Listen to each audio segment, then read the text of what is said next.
दोस्तों नमस्कार।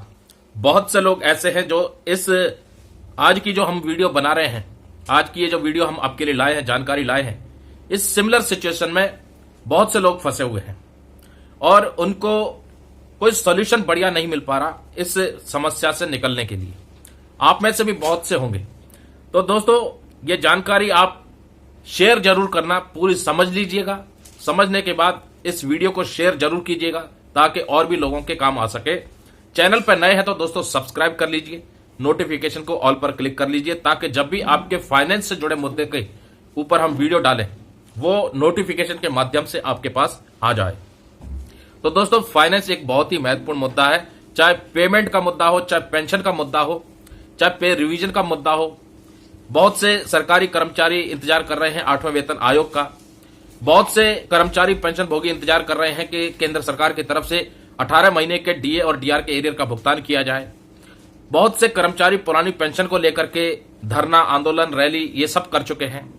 तो ऑल जो इसका ओवरऑल मोटिव है वो यही है कि आपकी जो प्रेजेंट फाइनेंशियल सिचुएशन है उस फाइनेंशियल सिचुएशन में और भी ज्यादा एनहेंसमेंट होना, यानी और भी तरक्की करना फाइनेंशियली तौर पर। तो फाइनेंस से जुड़े इस मुद्दे पे आज हम लेके आए हैं आपके लिए विशेष। दोस्तों आप में से बहुत से लोग लोन ले लेते हैं बैंक से या एनबीएफसी से, नॉन बैंकिंग फाइनेंशियल इंस्टीट्यूशन से भी आप बैंक से आप लोन लेते हैं। और लोन तो आप ले लेते हैं, लोन लेने के बाद आपके पास कभी सिचुएशन ऐसी हो जाती है कि आप उसकी किस्त टाइम से नहीं दे पाते। समस्या कुछ ऐसी हो जाती है। अब जैसे कई डिपार्टमेंट ऐसे हैं जिसमें लोग एडब्ल्यूएल हो जाते हैं, फिर उनकी सैलरी बंद हो जाती है और बीच में अगर उनका लोन भी चल रहा है तो वो किस्त भी उनकी ड्रॉप हो जाती है। ऐसे में उनका खाता एनपीए में आ जाता है। जो लोन अकाउंट होता है वो एनपीए की कैटेगरी में आ जाता है, क्योंकि एक बार अगर सैलरी बंद हो जाती है तो बहुत हद तक चांसेस हैं कि 4-5 महीने के बाद वो खुलती है। क्योंकि आप मान लीजिए एडब्ल्यूएल हो गए और आप 3 महीने के बाद अपनी ड्यूटी ज्वाइन करते हैं, तो ऐसा नहीं है कि जिस महीने में आपने आके ड्यूटी ज्वाइन कर ली उस महीने से आपकी सैलरी स्टार्ट हो जाएगी। उसका एक प्रोसीजर होता है। आपकी इंक्वायरी होगी, इंक्वायरी होने के बाद अगर आप गिल्टी पाए जाएंगे तो आपको सजा दी जाएगी। सजा होने के बाद जो डॉक्यूमेंटेशन होगा वो डॉक्यूमेंटेशन आपके कंसर्न पेइंग अकाउंट ऑफिस में जाएगा। वहां से फिर आपका जो भी एडजस्टमेंट होना होता है वो एडजस्टमेंट होने के बाद आपकी सैलरी रिलीज की जाती है। उसके बाद फिर आपके पास थोड़ी सी फाइनेंशियल स्टेबिलिटी आती है और फिर आप अपनी किस्तों को दोबारा कर देते हैं। लेकिन ऐसी सिचुएशन में मान लीजिए आपकी सैलरी भी बंद है, आपका लोन जो चल रहा था उसमें डिफॉल्ट भी हो गया है और आपके घर में कुछ ऐसी इमरजेंसी आ गई कि आपको और भी ज्यादा पैसों की जरूरत पड़ गई। अब बैंक आपको लोन नहीं देगा। ऐसे में आपका सिविल खराब होता है, सिविल इंपैक्ट होता है और सिविल एक बार खराब हो जाता है तो जल्दी लोन नहीं मिलता। तो ऐसी सिचुएशन में आपको क्या करना है दोस्तों? ऐसी सिचुएशन में आपके पास जो बेस्ट ऑप्शन है वो मैं आपको बता रहा हूं। देखो इसमें लिखा है, पॉइंट में आपके लिए लाया हूं ढूंढ ढांड के। If you are looking to take loan but have a low CIBIL and overdue amount, it may be challenging to obtain traditional bank loans. However there are still some option available to you. Here are few suggestions.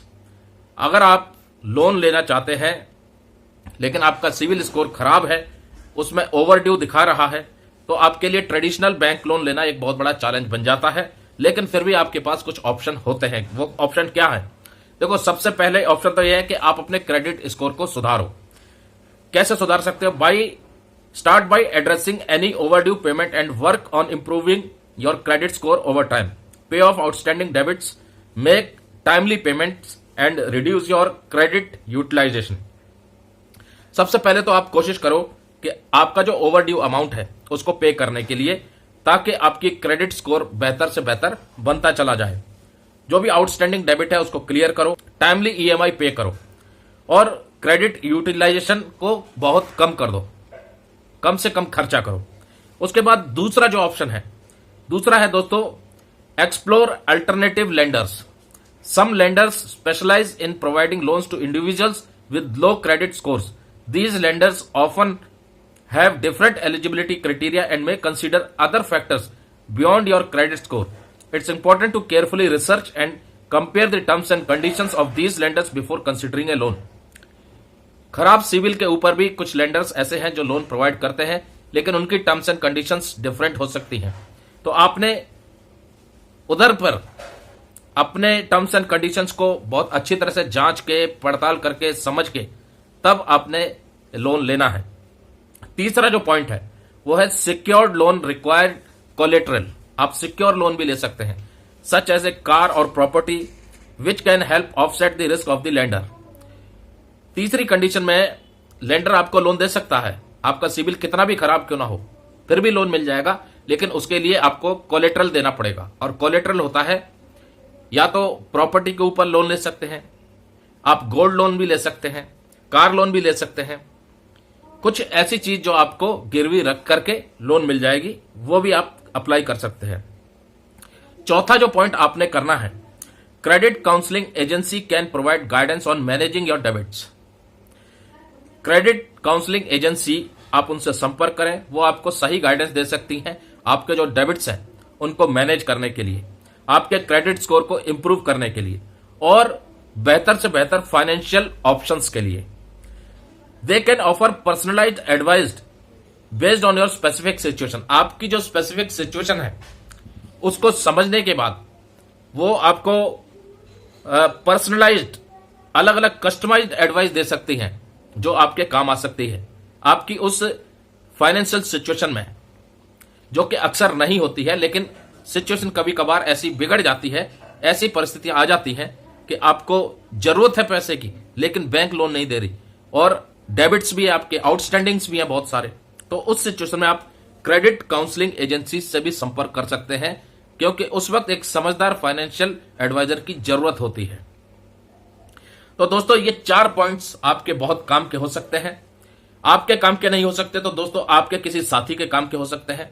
आप उनके पास इस video को जरूर share कीजिए ताकि उनको, अगर वो इस सिचुएशन में है, इस वीडियो से लाभ मिल सके।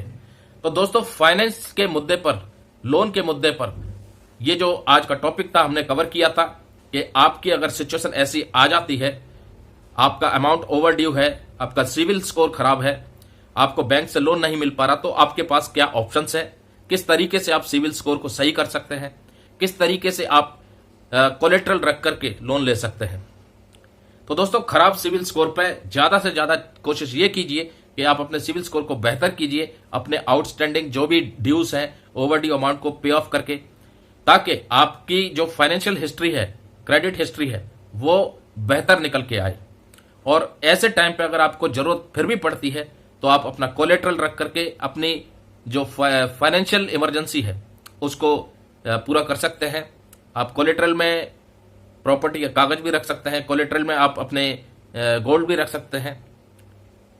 तो दोस्तों आज की ये जानकारी कैसी लगी कमेंट करके जरूर बताइएगा, और क्या आप भी इस सिचुएशन में फंस रहे हैं तो आप उसके लिए क्या प्रेफर कर रहे हैं, क्या बेस्ट ऑप्शन आपके पास अवेलेबल है, अपनी जानकारी शेयर जरूर कीजिए और इस वीडियो को ज्यादा से ज्यादा लोगों को शेयर कीजिए ताकि वो भी इस जानकारी का लाभ ले सकें। नमस्कार दोस्तों, जय हिंद, जय भारत।